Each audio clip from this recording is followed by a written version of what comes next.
institution run by the Celestial Church Foundation. Every year, they produce top-tier students, and this is because of their strict rules, rigid discipline, and perfect order. Everything is neat and controlled, but still, something feels wrong. Something does not fit. Every day, rumors move quietly among the students.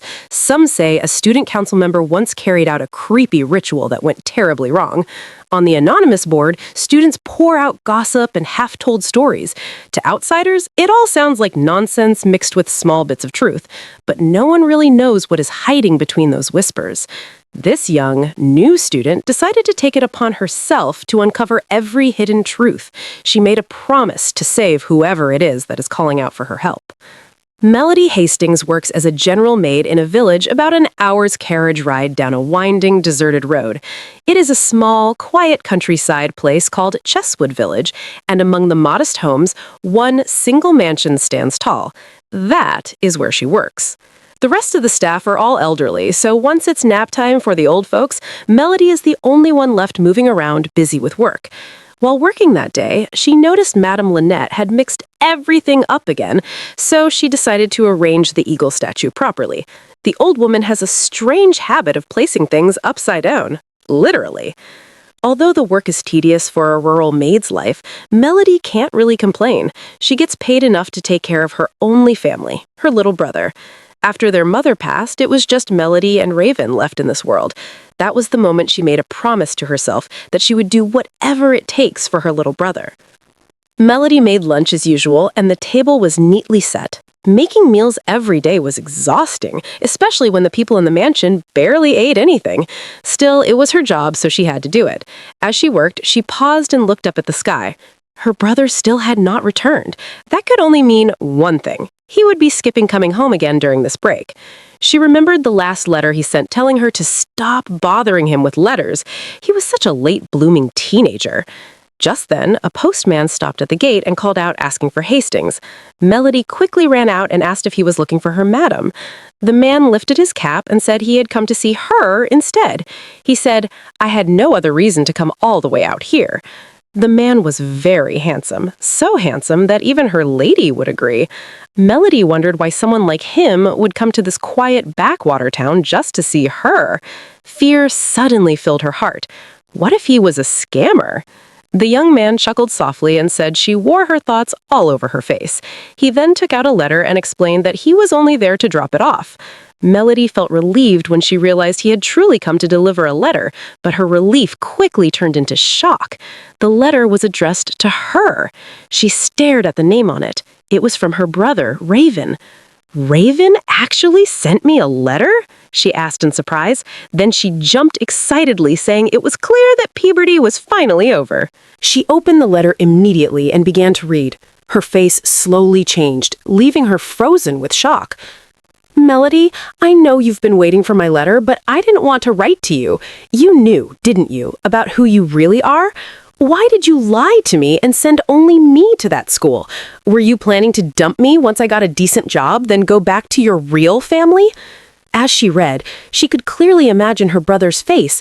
He wrote that he was dying little by little at the school, and that one day he might truly die. If that happened, it would be all her fault. He ended the letter by saying she had better come and see him at school because he would be waiting. Melody could not believe any of it. She was too shocked to understand what she had just read. Why would her brother, Raven, write a letter filled with so much dislike? The words felt cold and strange, nothing like him. Immediately after she finished reading, the delivery man told her he would return another time to collect her reply. Then he left. Melody spent the entire day in deep misery. Her mind would not rest. Why would Raven write something like this? And more importantly, was the letter truly from him? She kept asking herself if she should really go to the school. Before Melody could even think of what to write back, later that night, a visitor arrived with terrible news. Her brother had passed away. She held Raven's funeral alone.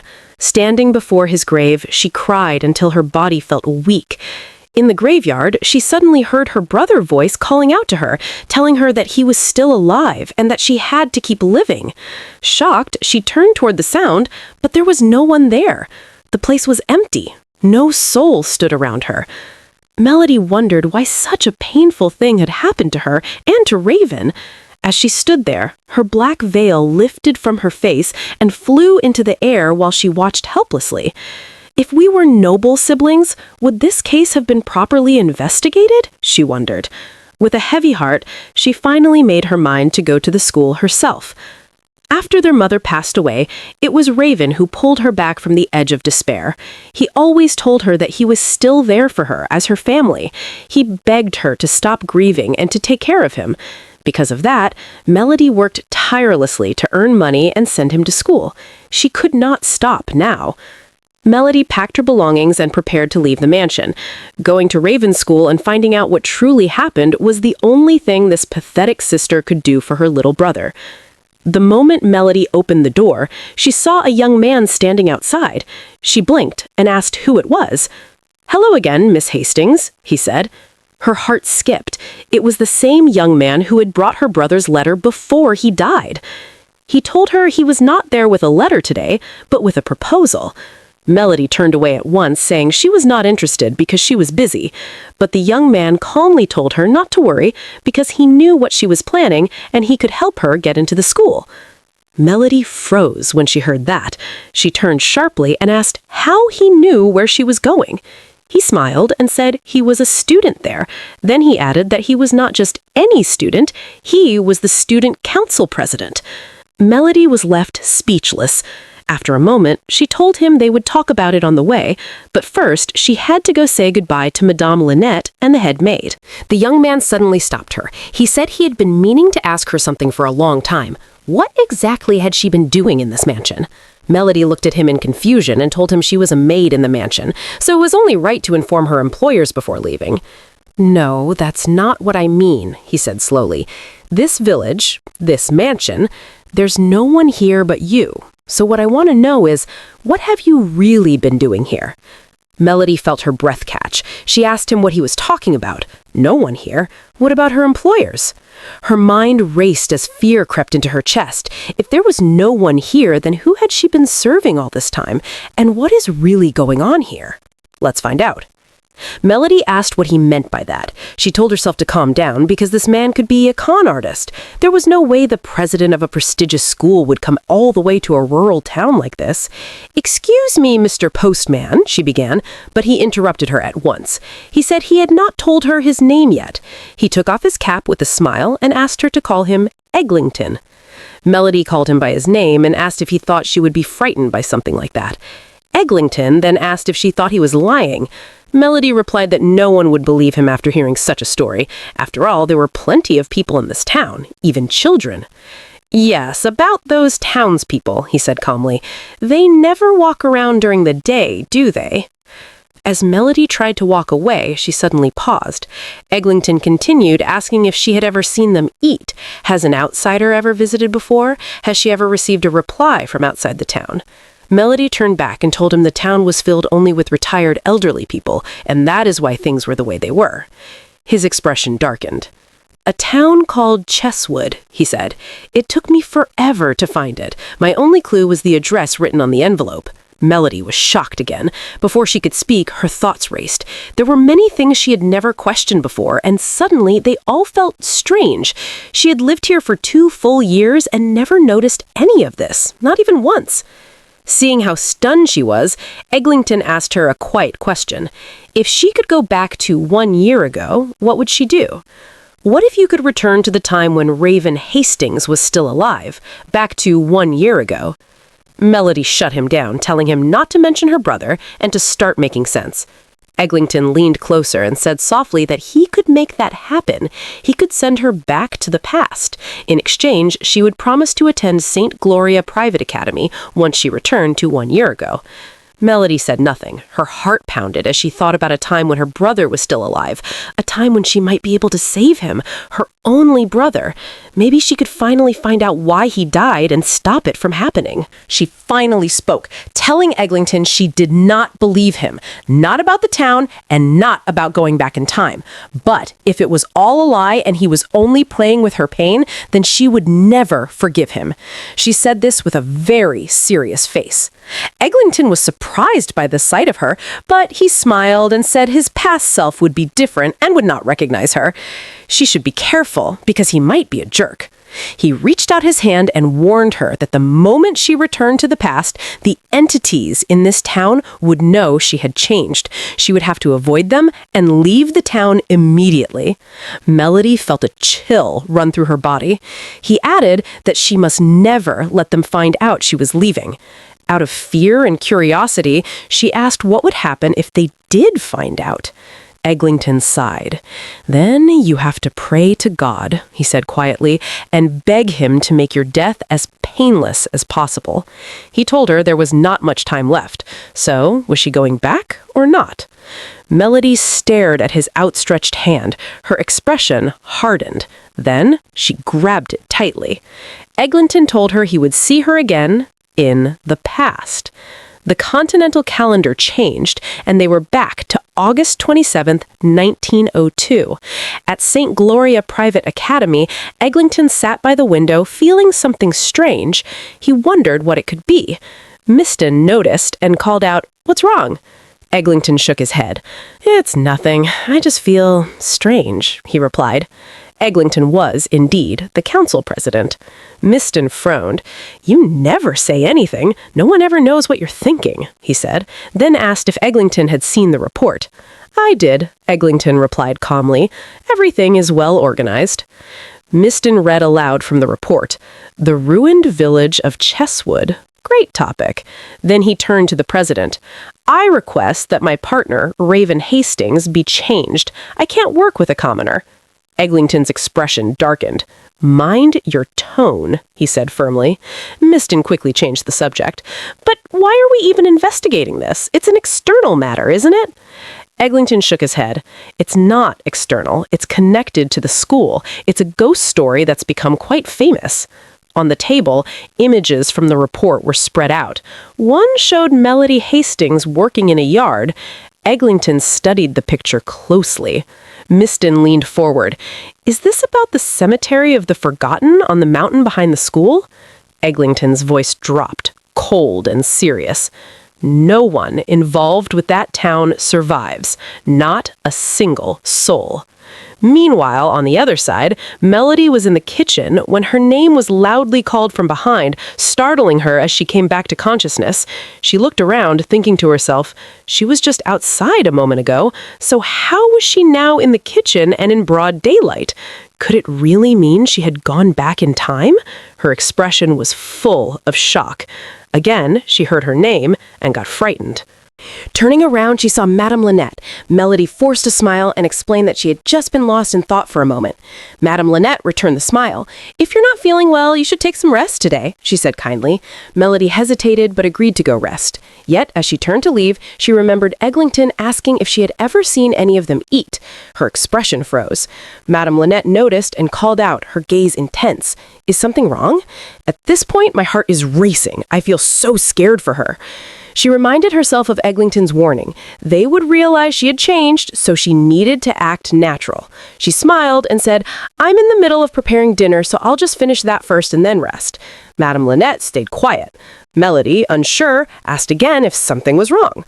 Finally, Madame smiled warmly. "My sweet Melody, even if it isn't you, there are others who can prepare my meals," she said, touching her head gently. "Now go rest." Watching her smile like that, Melody had no choice but to agree and leave immediately. That night, in her room, Melody arranged her things carefully, planning to leave first thing the next morning. Just then, she heard a voice calling from the door. She panicked, wondering if it was Madame Lynette. "I have something for you. Would you open the door, please?" the voice said. Melody replied, "I've already changed into my nightgown. I wouldn't like to be seen like this. It's a bit embarrassing." Madame Lynette had to repeat herself and added, "Do you want me to break down the door instead?" At this point, if I were Melody, I wouldn't open that door. Melody opened the door and Madame Lynette smiled, holding out a basket of strawberry pie. "Try some," she said. Melody thought to herself, strawberries were out of season, and smiled, thanking Madame.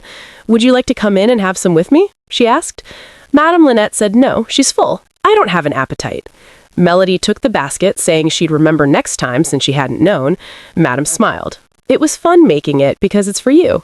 She insisted Melody take a bite. Do you mean right now? Melody asked. She had planned to keep it safe and eat it the next day, but Madame insisted, saying she wanted to know if it suited her taste. Melody promised she would eat it when she woke up the next day. Then, Madame Lynette stepped closer. Her face looked strange, almost frightening. "Why won't you eat it now?" she asked. The expression on her face was abnormal, unnatural. Melody's heart raced. "Are you all right?" she called out. But Madame began muttering strange words that seemed to speak of Melody dying. She repeated them over and over, her eyes fixed only on Melody. Terrified, Melody kept asking, "What's wrong?" Suddenly, Madame stopped and left, giving the excuse of going to the bathroom. Melody was still scared. "Is your throat all right?" she asked, but Madame gave no reply and didn't even turn back. Melody stood frozen, shocked. This isn't normal at all, she thought. She considered running away right then, but remembered Eglinton's warning not to leave immediately after returning because it would be dangerous. With no choice, she went back to her room. She resolved to follow the instructions. Tomorrow morning, during everyone's nap, she would leave the village immediately without being caught. She told herself to stay as calm as possible for Raven's sake. The next morning, Melody woke up immediately and noticed the cake was rotten and smelled like blood. She wondered if this was really the same cake from yesterday. Instantly, she knew she had to get out of here today. When she looked into the mirror, she noticed a strange star on her face and wondered why it had suddenly appeared. Then she remembered Eglinton saying she would see a mark on her face that would enable her to see what others could not. She realized what it was, but didn't have time to think about it further. She opened her door and grabbed a bucket of red paint to mark the mansion's gate with an X before leaving, just as Eglinton had instructed, because ghosts could not perceive red markings. Melody finished marking, then hid her luggage in the grass, thinking to herself, "Now they can't know I'm trying to escape." All she had to do now was wait until nap time, when everyone would fall asleep. Melody went back into the mansion, and the other servants greeted her warmly. "How are you feeling?" they asked. She replied happily, saying she would do her best as usual. But when she looked up, she noticed their expressions had changed. They were scary, muttering the same words about killing her, just like Madame Lynette last night. Melody forced herself to stay calm, thinking carefully about every piece of advice Eglinton had given her.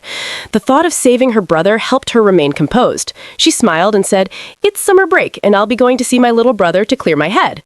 The servants' expressions softened instantly. They smiled again and said they were jealous of her closeness with her brother. They asked her to send her regards, and Melody promised she would.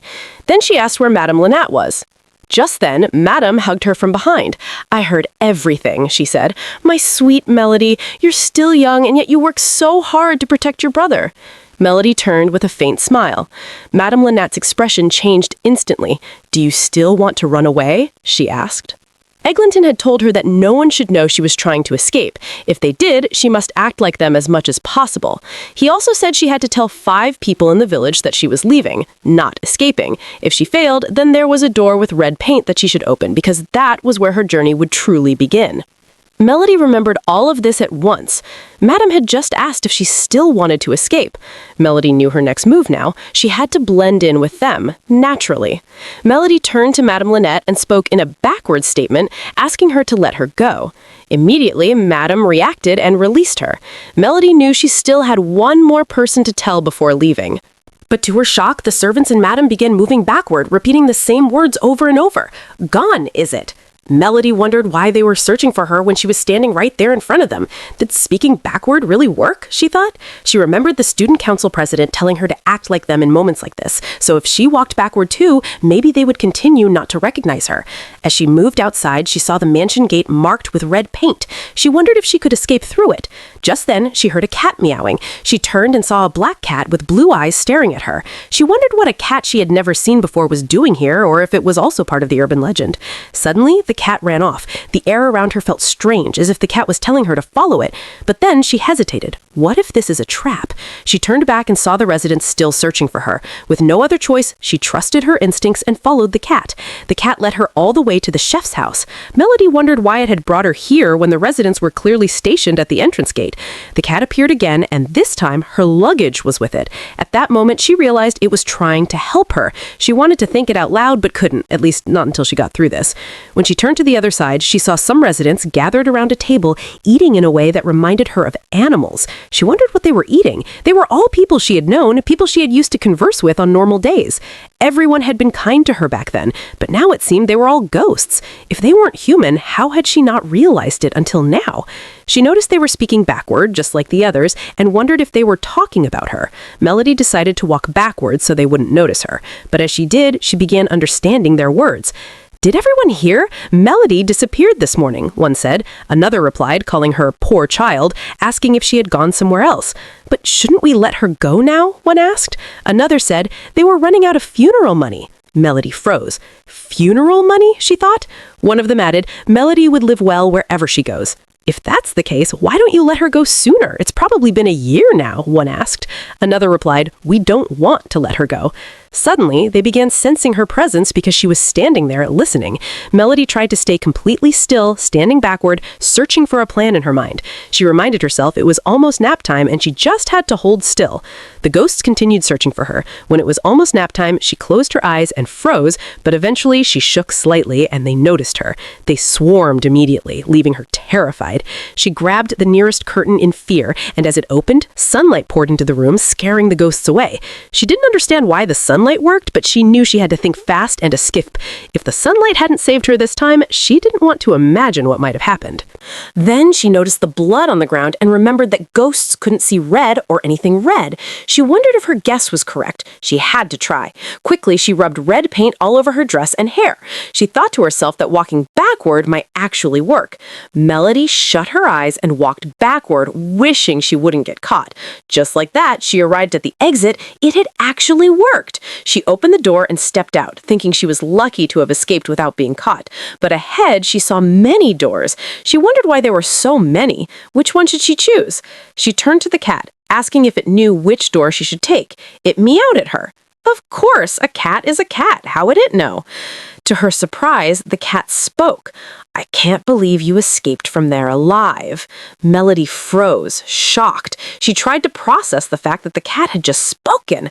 The cat walked away, saying, "Intervening like this comes with a penalty." Melody shouted, "The cat is talking!" The cat looked back. "If you want to get out of here, follow me." Melody followed him immediately, carrying her luggage and telling him to wait for her. She ran after him, and along the way, he said she must have been loved by the people in that town and clever to come out alive. "I was sure you'd die in there," he said, "but what amazed me even more is how you managed to be loved by those things. So what are you really?" She didn't answer. The cat led her to a door with red paint. "Go through this," he said. "It's the exit." Melody hesitated. Should she really trust this cat? But then she thought it wasn't about trusting cats. Out of all the doors in the hallway, only this one was distinct. This had to be the right one. She decided to try it. She stepped through the door and found herself in a hall filled with people in elegant, noble dresses. She wondered why their clothes were so beautiful. Everyone looked at her curious about her appearance. Some guessed that tomato juice had spilled all over her, while others asked why she had come through a prohibited door. Melody was confused. Had she returned to the town? Then a teacher yelled from behind, "Why did you come through that door? Students are not supposed to use it. Anyway, if you're here to register for the exam, go over there. Also, you look terrible. Go wash up in the restroom first." Melody realized she was drenched in blood. She went to wash up, still in disbelief that she had escaped from that place. A young man approached her politely. "You looked pretty rough earlier, but now you're totally clean." Melody was surprised that someone would approach her after seeing her like that. "I'm Leonard and Norton Ramsford, second son of the Ramsford family." He introduced himself. Melody shook his hand. "I'm Melody Hastings. Nice to meet you." When he heard her surname, he said he had heard it somewhere. Melody thought to herself, if they were students, they'd probably know about Raven, but the ones here were transfer students, so they probably didn't know him. Then a man appeared, announcing that the exam would soon begin. They were to receive the papers and complete them within the allotted time. Anyone caught cheating would be disqualified and removed from the testing room. Everyone took their seats and prepared for the exam. Melody found the questions familiar and was able to answer them easily. Solving them reminded her of the time she had helped Raven study. When Raven got accepted to the school, he apologized, but was thankful. Yet after starting school, he had changed. Even though she had waited for a reply and never received a single letter from him, what could have changed him, she wondered. The students finished their exams, and the school announced that accommodations would be offered for students coming from afar. After the exam, Melody went back to the teacher and asked about her cat. The teacher told her it had wandered off on its own, so she assumed it was a stray. "I left it as a pet," Melody pointed out. The teacher assured her she would notify the school to track it down immediately. "Don't worry, it's just a stray." Melody thought to herself that it wasn't an ordinary cat and might have vanished as mysteriously as it had appeared. She decided to worry about the cat later. For now, she needed to find out something about Raven. Gloria Island, where the school was located, was made up of 70% school grounds and 30% village. If you passed the only harbor and climbed the hill, you would reach the school's main gate. Seeing the school, Melody was amazed at its size. Leonard ran after her, calling, "Wait up!" She stopped and he asked, "Are you really okay just walking off like this? If it's not a stray cat, we should at least look for it." Melody insisted that it was a stray. Leonard was not giving up. "Have you ever heard a cat side of the story? What if it's desperately looking for you right now?" Melody asked, "Do you know that this cat can talk?" Leonard smirked. "It's embarrassing that you take a joke seriously." Melody knew deep down that she wasn't joking. The cat really could talk. When they reached the entrance, the instructor asked them to show their student IDs. He immediately looked up and saw Leonard, calling him out, leaving Melody shocked. The instructor nagged Leonard, asking him if he had taken the exam again. "You're probably the only fool in this school's history to take the transfer exam just to see how you'd score while already enrolled." Leonard couldn't believe he had been caught again. Melody was even more shocked to hear that he was already enrolled. He chuckled softly. "I didn't mean to deceive you," he apologized. The instructor was surprised Leonard hadn't told her. The student decided to explain everything himself. He's a second-year student here, a member of the disciplinary committee, and he's got a trashy personality that earned him the nickname Canard. Melody stood there, watching them exchange words as if it were completely normal. She couldn't believe this was how the members talked, but that was none of her business. She decided to ask her question. "Do you happen to know Raven Hastings?" she asked. They told her he was sweet and innocent, not the type to stand out, but his face was handsome enough that once you saw him, you wouldn't forget. "That's why the name Hastings sounded familiar. You're Lonnie Ven's sister?" Leonard shouted. Melody couldn't believe they had just called her brother Lonnie Ven. The next morning, Melody was still in her accommodation room, lying on the bed with herself covered up, thinking to herself that today was the day the test results would come out. She planned to find Raven and leave the island with him, regardless of the outcome. Yesterday, after telling Leonard she was here to see her brother, he had laughed. "There's no way Raven is leaving this school until he graduates," he said.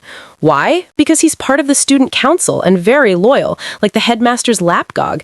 Even if you call him and tell him his sister is here, he wouldn't listen to a word. But he'll pass your message to him." Melody felt it was absurd. They must be mistaking her sweet Raven for someone else. The Raven she had trained was not someone these students would call Lonnie Ven. But then she remembered the last letter she had received from him before his obituary, how it was filled with so much dislike. She concluded that maybe he was going through a terrible rebellious phase after entering the school, and taking him away might not be as simple as she thought. It would be better to enroll and stay by his side. Melody knew she would need money to do that. Thank God she had a year's worth of living expenses with Raven, but she also knew she needed to get a scholarship somehow or maybe find a side job here. All these thoughts ran through her mind as she entered the hall. She noticed everyone was busy this morning. The peaceful faces of the villagers were nice to see, but at the same time, they reminded her of the residents in Chesswood village. She wondered why the villagers had treated her the way they did. While taking note of her surroundings, Melody saw a board stating that part-timers were needed in the cafe. She considered working there, but decided to head back first for now. Entering the school premises, Melody saw Leonard. He waved at her. "I've been waiting forever," he said. Melody wondered what he was doing here. He smiled and reminded her that she had told him to pass a message to Lonnie Ven. Surprised, she asked if he had delivered it. "Yeah, but after hearing it, he told me not to talk nonsense. He didn't believe you had come to this island at all." Sad, Melody asked if he had at least shown him her letter. Maybe then he would have believed her. Leonard shook his head. He hadn't even looked at it. "Did you maybe do something wrong to your brother?" he asked, noticing how sad and upset she had become. Melody thought to herself, she had come all this way enduring pain and fear just to see Raven. Does he even know what she had to go through to get here? Somehow it felt like the Raven here wouldn't care or even believe her. Leonard touched her shoulder and called her by her surname. "You're the only one who's made the heir of Ramsford an errand boy," he said with a teasing smile. Melody noticed he was trying to cheer her up. She smiled and said she would pull herself together. Leonard grinned, but she suddenly panicked. "The results must be out by now. I have to go check." Leonard smiled in a bragging tone. "Though I don't need to, I'm obviously first place." But they were both shocked when they saw the results. Melody Hastings was first place, and Leonard ended up in second. "No way! She got a perfect score on the transfer exam?" Leonard exclaimed, stunned. "How could anyone get a perfect score?" He turned to her. "Are you even human?" Other students began gossiping, asking how a commoner could achieve such a feat. Melody was feeling so uncomfortable when the teacher called out to her with a smile. "Come with me," she said. Melody, nervous, followed her down the hallway. The teacher noticed her unease. "Don't be nervous," she said. "I'm only taking you to the dean's office because you're the perfect scorer. It's a tradition here to bring the top student to meet the dean and be encouraged." Melody thought to herself that this was a perfect opportunity to meet the dean and learn what kind of person he was. The student said Raven was like the dean's lapdog, so this was her only way to find out if he was being used or not. When they arrived, the teacher opened the door for her and Melody stepped inside. She saw the dean sitting opposite her, wearing glasses and wearing a very cold expression. "So, you're the new top transfer student," he said as she stood before him. He welcomed her and asked for her name. "Melody Hastings," she introduced herself sharply. The dean's expression softened slightly. "Do you know that you're the first person since the start of the transfer exam to achieve a perfect score?" "No, I didn't." She explained that she had prepared very thoroughly after hearing that the St. Gloria exam was difficult. She also mentioned that her younger sibling is currently attending the school. "Ah, that's where I heard the name Hastings," he chuckled. "There's nothing more wonderful than having both siblings here, except academically." Melody smiled.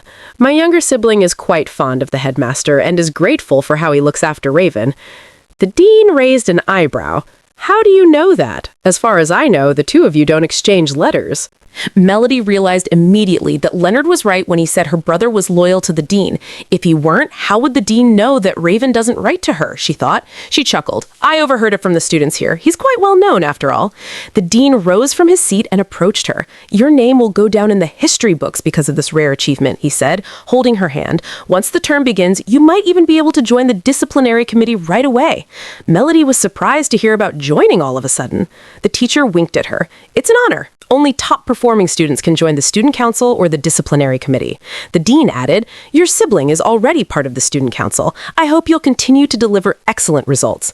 That was how Melody left the dean's office. The teacher then showed her around, giving her the school life guide as they walked. It contained the campus map, available facilities, and the items she would need for the term. Items like school bags, uniforms, and books were provided free of charge. Melody thought it made sense, considering that students wouldn't leave the campus for 4 years. The teacher smiled warmly and asked, "By chance, are you good at singing? I'm the music teacher and oversee the choir. Our soprano section is vacant right now." Melody smiled shyly. "I'm actually tone deaf." The teacher was shocked. "How can that be when your name is Melody?" "People don't always live up to their names," Melody replied. The teacher immediately apologized, agreeing with her sadly. Then she asked, "Do you know that our school is run by the Celestial Church Foundation?" Of course she knows that. Who wouldn't? St. Gloria Private Academy, named after the national hero Sister Gloria, naturally held a prestigious reputation. Anyone who knew the origin of the school would understand that. The standard curriculum included theology classes, and all students attended Mass every weekend. The teacher also explained to Melody that the student council and disciplinary committee advisors were priests who also led theology classes. Melody thanked the teacher for explaining everything thoroughly and for helping her get settled into the dorm. The teacher smiled warmly. "We do this for all our top students," she said, waving at Melody before leaving, "and I haven't given up on getting you into the sopranos class yet." Melody wondered if she would still say that after hearing her sing. She knew she had to move her things from the temporary lodging to her dormitory.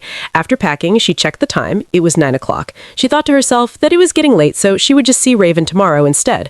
But then she wondered if he would even agree to meet her. She tried to stop herself from thinking negatively. The main reason she was here was to see him, so she had to.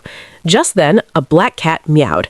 She turned, surprised. There was a cat here. It was definitely not the one from Chesswood. This one had yellow eyes. She picked it up for a closer look, speaking softly. "I'm leaving soon. Will you come with me?" The cat meowed again. She held it in her arms, then glanced at her watch. The time had changed to 3 o'clock. Did she misread it earlier, she wondered? She carried the cat along with her luggage and searched for room 512, her dorm. When she arrived, the cat jumped out of her arms. Melody took out her keys and opened the door. The cat walked in before her, and she immediately noticed a girl sitting inside. She had a roommate, of course, since she was a first-year student. Melody approached the girl, who had long black hair, and introduced herself. "Hi, we'll be roommates." The girl immediately shut her book and said, "No matter how much time changes, commoners these days just don't know their place." Another obstacle to deal with, poor Melody. I hope she won't have a hard time with this girl. Besides, the girl looked and talked like that black cat from Chesswood. Surprised, Melody asked, "How did you instantly know she knows she's a commoner? Nobles can detect all kinds of weird things, huh?" The girl went speechless, looked away, and faced back to her book. "Don't unpack your things until the semester starts," she said. "Half-baked commoners like you won't survive long here. You look like the type to withdraw after a week." Melody was stunned at her boldness. Are all nobles really like this, she thought? But then she reminded herself, Leonard isn't like that. Melody reached out her hand for a handshake, and the girl couldn't believe she actually expected her to shake hands with a commoner. The cat meowed, emerging from behind, and the girl was instantly captivated by it. Trying not to show her excitement, she covered half of her face with her book and watched Melody pat the cat. Trying to sound normal, she asked Melody if she had named it. Melody replied that she hadn't. The girl hid her happy expression behind the book and suggested, "Name it Elizabeth. Elizabeth is cute and elegant." Melody shook her head. "Elizabeth sounds outdated. I prefer Blackie." The girl yelled, standing up. "How could you give such an uncultured name to such a cute little creature?" She patted the cat's head. "Look at her. See how elegant she is? Elizabeth is the perfect name." "Bringing a cat as a pet is quite impressive," the girl said. And then Melody asked, "What about it?" She explained the superstition that cats can see ghosts and chase them away. With the school feeling so uneasy these days, having a cat would make bedtime feel safer. Melody sat down. "Why is the school feeling uneasy?" The girl told her to follow her and led her to a drawer. She searched for something and finally pulled out a book. "Look at this," she said, opening it for both of them to see. In the book was a student's account of strange happenings in the dorm elevator after 9 p.m., the curfew time when everyone should stay in their rooms to avoid danger. "How did you get a clip from 2 months ago?" Melody asked. "I'm a ghost story enthusiast," the girl replied. Melody called her by name. "Have you ever experienced the elevator ghost story yourself?" "Yes," Erica said. Melody was surprised. Nobles here didn't seem to mind commoners calling them by their names, a stark contrast to how she had spoken earlier, which seems so intimidating. Erica continued, "There have been a few witnesses from our floor, but I don't entirely believe it. Isn't the school run by the famous Celestial Church Foundation? Can't the priests do something?" Melody asked. "There's a particular Father Cesario dedicated to exorcisms, but every time he tries, another priest stops him, saying it'll ruin the school's reputation." Melody wondered why a priest from the Church Foundation would think so rigidly. 100 years ago, the world was overrun with evil spirits. The Vatican, unable to stand it any longer, declared war on them. One nun sealed all the evil spirits on Gloria Island, and to suppress the evil energy there, a school was built on the spot. Named after the nun who sealed the spirits, it became today's St. Gloria Private Academy. Melody thought about this carefully. Back then, it had been natural for people to believe in religion, but in today's world with all its technological advancements, people no longer believed in things like evil spirits.